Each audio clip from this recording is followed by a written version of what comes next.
Watergate! Hold on. Sadly, Maddox couldn't join us in this discussion, so I improvised. So, this guy, Richard Nixon. Everything here all starts with this guy.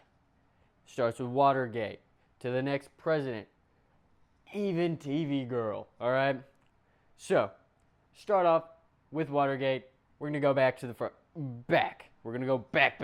Get out of the way! Okay, so to go back, we're gonna start with Nixon's severe paranoia. This dude was crazy. Severe paranoia, good guy, but alright, so this is Billy Graham. He's a reverend, and he was kind of a famous pastor in the 70s. And Nixon kind of spent a lot of time with him, long enough for where his tapes. Nixon had a bunch of tapes. Nixon tapes are the equivalent of the Epstein files today. So, yeah. Billy Graham and Nixon, there's a tape where they talk about how Jews run the world. That's kind of crazy. But that's like the least crazy things he said. Now, from his paranoia, I'm going to go back further with his election between JFK and Nixon. JFK knew how to present himself and speak as well. And in the 70s and 60s, they televised everything. They televised the entirety of the Vietnam War. You could see war on TV. Turn it on, war. And they televised especially electoral debates. And JFK knew that.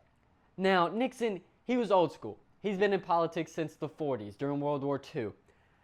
And he didn't really know how to get comfortable during this interview. JFK was calm. Everyone saw that he was young. He could speak well. And that was a good thing for him. Nixon knew how to speak, but he did not know how to actually present himself. And people listening on the radio was like, this dude's awesome, dude. Let's vote for this guy. But people watching on TV, they're like, this guy's old. Look at him. He don't know how to stare at the camera. He don't know how to... He's old. Look at him. Okay, now that there's some slight background knowledge, let's go to the main sweetness of the cookie. Watergate is just the name of this scandal because it is a Democratic hotel. That's where most of the Democrats stored their information, and it was a hotel. See, Forrest Gump got to stay there. No, he didn't. Nixon was severely paranoid that the Democrats had something against him. And so he sent 5 people out to this hotel to practically rob them and steal information that they might have on Nixon. The people were Bernard L. Barker, Virgilio Gonzalez, Eugenio Martinez, James W. McCord Jr., and Frank Sturgis. I'm reading from a paper. But 3 out of 5 were CIA. They worked for the government. Where does Forrest Gump play in all this? He doesn't. Please don't fall off. The Washington Post does. It does, because these guys worked for the Washington Post. These guys practically made Nixon resign. They publicized everything about this. It was everywhere, practically making Nixon look like a horrible guy, which he did say some horrible things. These guys, this is Bob Woodward and this guy's Carl Bernstein. These guys practically took down Nixon, which they kind of just doing their job, to be honest. Oh, cool news! Let's put it everywhere. Also, this was Washington, and this is in D.C. So, Nixon practically almost made the FBI and the CIA rip itself apart. The deputy director of the Watergate case was Mark Felt, and this whole thing was just a bunch of spaghetti noodles. It was just immense everything.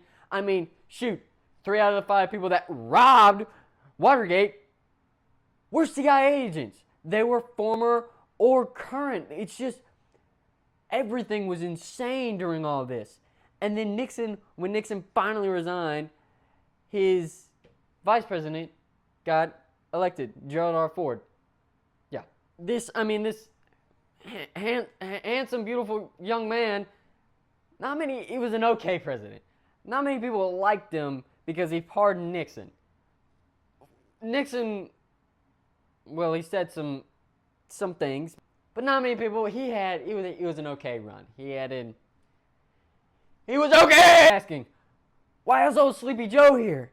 Well, guess what? He's not sleepy in this photo. This is in 1972.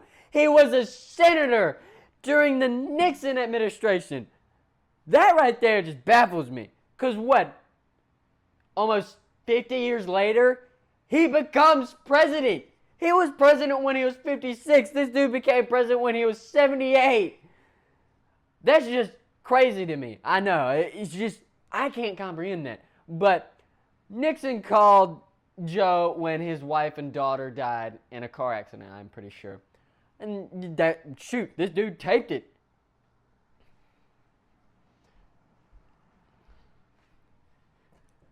Finding like half of this information was horrifying. You know how many cute edits I've seen of Nixon, dude? Like, look. They stare because they know I'm the I-C-G-I-R-L. You know I am that girl. And then it's just crazy. And then I found the perfect video of representation of what happened during this interview. Like, ah! Guys, who is cute? Dude, you can't do that. That's a filter. Martin, take that off. Martin, you can't do that. I'm mewing. But, yeah. Okay, now to get to the juice of everything. Hold on, let me move this over here. How does Nixon correlate with TV Girl?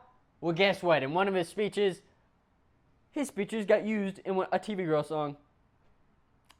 It's pretty cool. Thieving, stealing, taking what's not yours, what's not yours. Okay, never mind. No. Ah! I don't know what I'm gonna do with this.